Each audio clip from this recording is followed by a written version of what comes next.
पुराणों के अनुसार पूर्व काल में शिलाद नाम के एक ऋषि मुनि थे। वो ब्रह्मचारी का पालन करते करते शिलाद ऋषि मुनि को बुढ़ापा आ गया। अब उनके मन में एक भय सताने लगा। भय ये था कि बिना संतान उनकी मृत्यु के बाद उनका वंश समाप्त हो जाएगा। इसलिए उन्होंने अपने वंश को आगे बढ़ाने के लिए इंद्रदेव की कठोर तपस्या करने का निश्चय किया। एक दिन इंद्रदेव उनकी भक्ति से प्रसन्न होकर प्रकट हुए। इंद्रदेव कहते हैं, ये मुनिवर, मैं आपकी भक्ति से अत्यंत प्रसन्न हूँ, मांगो आपको क्या वर चाहिए। शिलाद कहते हैं, इंद्रदेव मुझे वरदान दीजिए कि मुझे ऐसे पुत्र की प्राप्ति हो जिससे मृत्यु छू भी ना सके। इंद्रदेव कहते हैं, मुनिवर ऐसा पुत्र देने में तो मैं असमर्थ हूँ। आपकी इच्छा तो केवल देवों के देव महादेव ही पूरी कर सकते हैं। आप महादेव की तपस्या कीजिए, वो आपकी मनोकामना जरूर पूरी करेंगे। इंद्रदेव के कहे अनुसार शिलाद घने जंगलों के बीच बैठकर महादेव की कठोर तपस्या में जुट जाते हैं और कई सालों की कठोर तपस्या के बाद उनकी भक्ति से प्रसन्न होकर महादेव उनको दर्शन देते हैं। महादेव कहते हैं, शिलाद हम तुम्हारी तपस्या से प्रसन्न हुए, कहो तुम क्या वर मांगना चाहते हो। शिलाद कहते हैं, हे प्रभु मुझे आपके समान ही पुत्र चाहिए जो कि अयोनिजा हो और जिसको मृत्यु छू भी ना पाए। ये सुनकर महादेव मुनि शिलाद से बोले, हे मुनिवर, यूं तो मैं सारे जगत का पिता हूँ, फिर भी तुम मेरे पिता बनोगे। मैं तुम्हारा अयोनिज पुत्र हूँगा तथा मेरा नाम नंदी होगा। इसके बाद महादेव अंतर ध्यान हो गए। फिर ऋषि मुनि भी खुशी खुशी अपनी कुटिया में चले गए। कुछ समय बाद शिलाद भगवान शिव के नाम से यज्ञ कर रहे थे। उसी यज्ञ कुंड से एक बालक उत्पन्न हुआ। उस बालक का रूप बेहद ही मनमोहक और लुभावना था। शिलाद, वाह कितना मनमोहक और सुंदर अंश है मेरे शिव का। अब तो ऋषि शिलाद की प्रसन्नता का कोई ठिकाना ही नहीं था। वो उसे अपने साथ घर ले आए और उसका लालन पालन करने लगे। देखते ही देखते नंदी बड़ा हो गया। 5 साल का होते ही शिलाद मुनि ने नंदी को संपूर्ण वेदों और अन्य शास्त्रों का भी अध्ययन करवाया और फिर जब वो 7 वर्ष का हुआ तो एक दिन ऋषि शिलाद के घर मित्र और वरुण नाम के 2 सन्यासी आए। ऋषि शिलाद की आज्ञा से नंदी ने दोनों सन्यासियों का खूब आदर सत्कार किया और उन्हें भोजन भी करवाया। नंदी ने कहा, खाइए मुनिवर, खाएं। अगर आपको किसी और चीज की आवश्यकता है तो मुझे बताइएगा। वरुण कहते हैं, नहीं नहीं, हमारा पेट भर गया है, हमें कुछ भी नहीं चाहिए, आपका बहुत बहुत शुक्रिया। ऋषि शिलाद के घर मिले इस सेवा भाव से दोनों सन्यासी बहुत प्रसन्न हुए। जाने से पहले दोनों सन्यासियों ने शिलाद ऋषि को लंबी उम्र और खुशहाल जीवन जीने का आशीर्वाद दिया और नंदी को बिना आशीर्वाद दिए ही जाने लगे।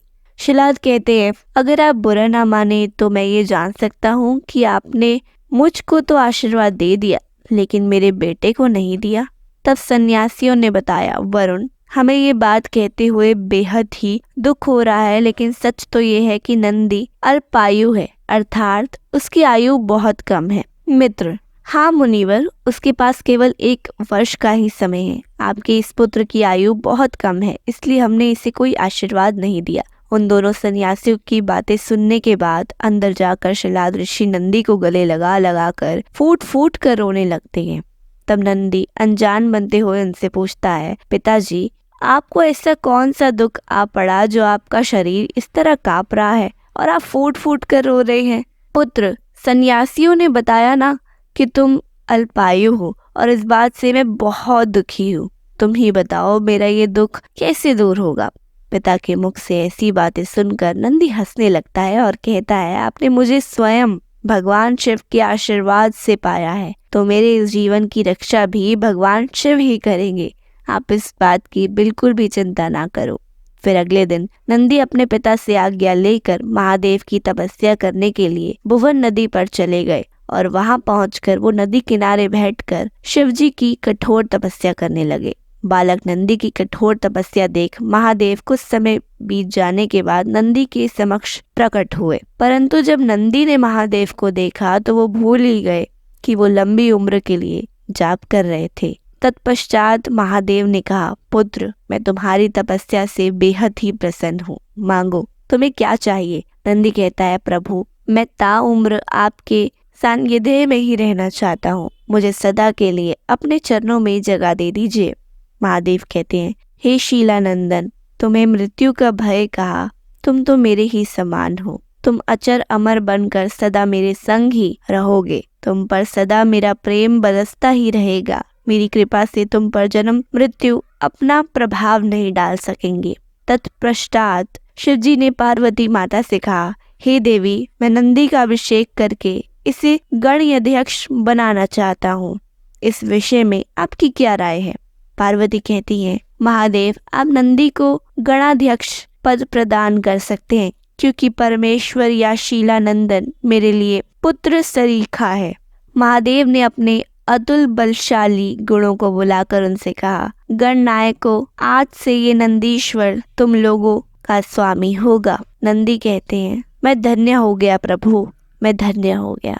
इस प्रकार नंदी के समर्पण से प्रसन्न होकर भगवान शिव ने नंदी को पहले अपने गले लगाया और उन्हें बैल का चेहरा देकर उन्हें अपने वाहन, अपने गुणों में सर्वोत्तम के रूप में स्वीकार कर लिया और तभी से शिवजी की मूर्ति के साथ नंदी की प्रतिभा भी स्थापित की जाती है। ऐसा माना जाता है कि शिवजी तो हमेशा ध्यान में लीन होते हैं, वो हमेशा समाधि में रहते हैं, इसीलिए नंदी के कानों में बोलकर उनके भक्तों की आवाज उन तक नंदी ही पहुंचाते हैं।